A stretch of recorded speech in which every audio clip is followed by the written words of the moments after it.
Hello, in this video we'll explain how recursions work in Python, how we can use them, and some basic example on how and when implement those. So, a recursion could be a way to actually resolve a while in order to be shorter. Sometimes the whiles tend to be bigger lines of code, depending on the case that we are doing, and we can reduce lines of code implementing a recursion object. A recursion object is pretty much a function called to itself. So let's imagine, I don't know if you have seen the Inception movie. I don't want to spoil anybody, but pretty much is in Inception what happens is you go to a dream, and then you travel in a dream, and then you travel to a dream of a dream of a dream, and go on, right? So what is happening here? We call a function, and that function calls itself, and then it calls itself until a specific criteria gets resolved. So let's see actually the couple of functions that we have in the from Python, and they're really simple. So let's define an example that we want to print a message, and we have several times. This function, what we're going to do is print itself how many times we actually declare this function. So let's say that we will print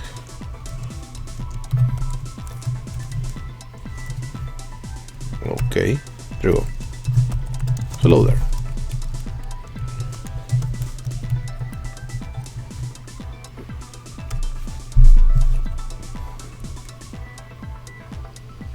And then we call message read times -1. Before that, we need to actually validate time, so while times bigger than 0,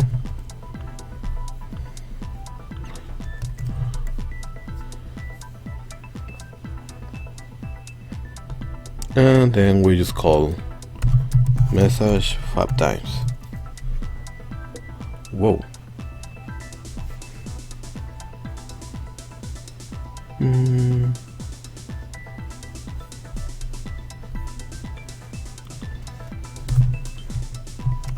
The actual assembly with if. There you go. So what we are doing here, we call the message with the number finder. We send the 5, we verify that time is bigger than 0, here is, we print the message. And when we send the message with the number 4 in there, it's 5 - 1. So we send message with 4. Then we declare 4 is bigger than 0, so we print the message again. And then we send 4 - 1 is going to be 3. And it's called itself over and over until we call times is equal to 1 and -1 is going to be 0. So it doesn't get that criteria, so get out, and get out, and then get out, and get out. So it's entered to the same function 5 times, and then gets released from the function 5 times. We can actually do something like else.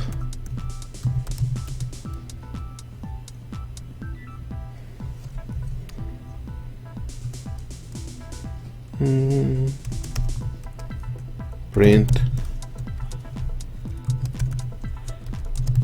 getting out.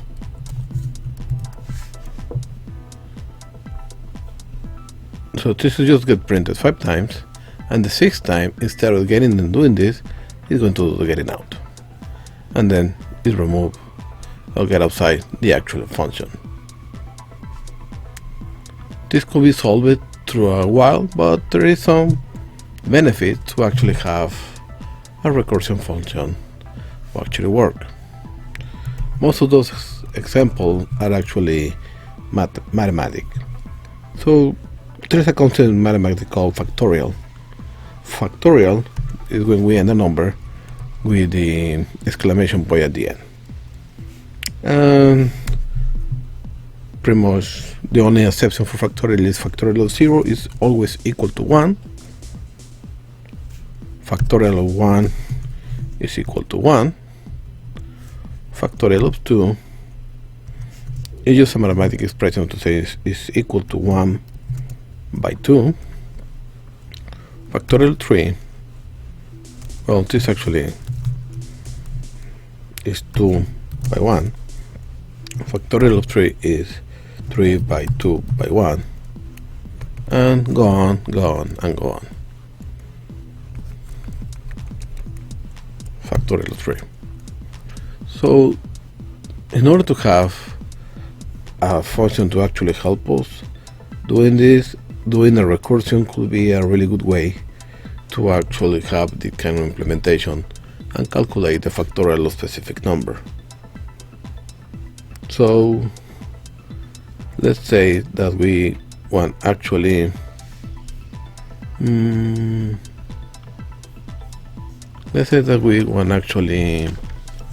find, let's say, number equal input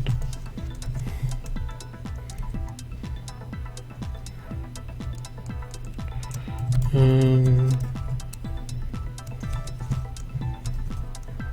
we'll say something like, give me a number and I will provide the factorial result. And then we can let's put it like inside a function. This is our main function, and we save a number. Then let's say that we have another function called factorial, and you get a number, and what it's going to do, let's say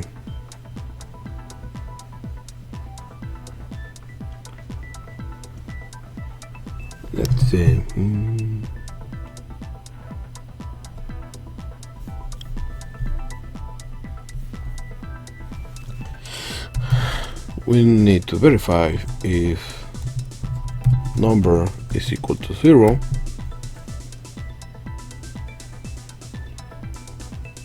We will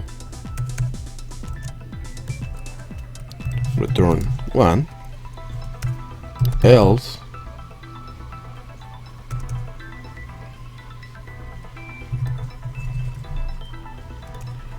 we will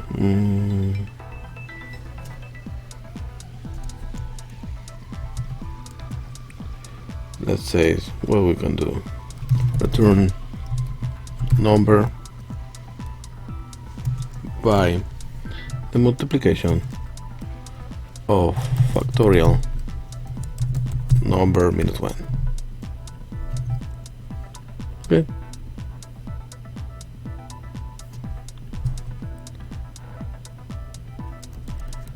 Then we send print factorial number, and let's call our main function. Let's close the recursion section. There you go. We execute, and let's say 3. Ooh, we have an issue. What is the issue? Problem of line 19. We can execute the module main. This becomes line 16.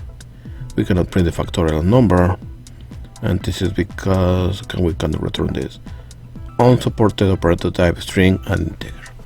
Okay, because we are getting an input, we need to parse it as integer. Remember, every input is always a string. So let's say 3 again, and the factorial is 6. Let's use let's run again, and let's say 5 like simple, factorial 120. Let's do 0, and it's 1, and we can go on and go on and go on with the factorial. So this is what I'm doing. It's something similar as we did before. We save the number, we parse it, and we send it to the factorial function the factorial function will evaluate the number 0. If it is, it will return 1. If not, it will return the number multiplied by the factorial of the next number. And the next number is number minus 1. So what happens when we give the input as 3? We can be a little more specific what is actually happening here.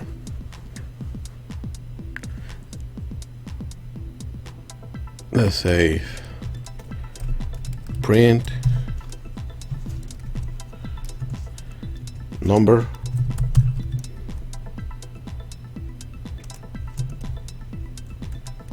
and then we'll say print. Let's say something like that. 3. So the first time number is 3, second time number is 2, third time number is 1, and then we multiply 3 by 2, 6, 6 by 1 is 6, and the n is 6. So this is what it's doing is pretty much. We see how the number gets changed over time because called through the factorial function. An alternative to this could be actually a simple while. Let's say define factorial while with a number and while number is bigger than 0,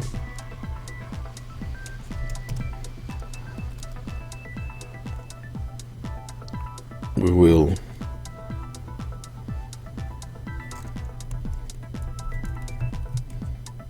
let's say result equal to 1. It's always 1 at the beginning. And while number bigger than number 0, we can say result equal result multiply by number, and then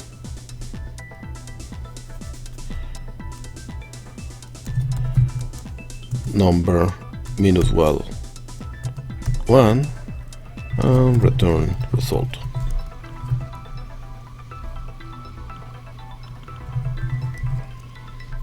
And we could print factorial while with the same number. Let's see what happens.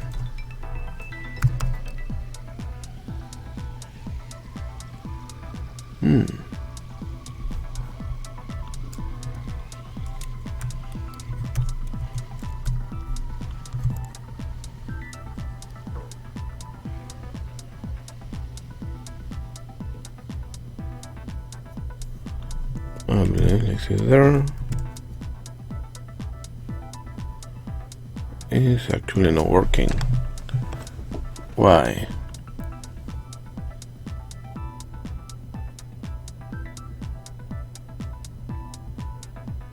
Oh.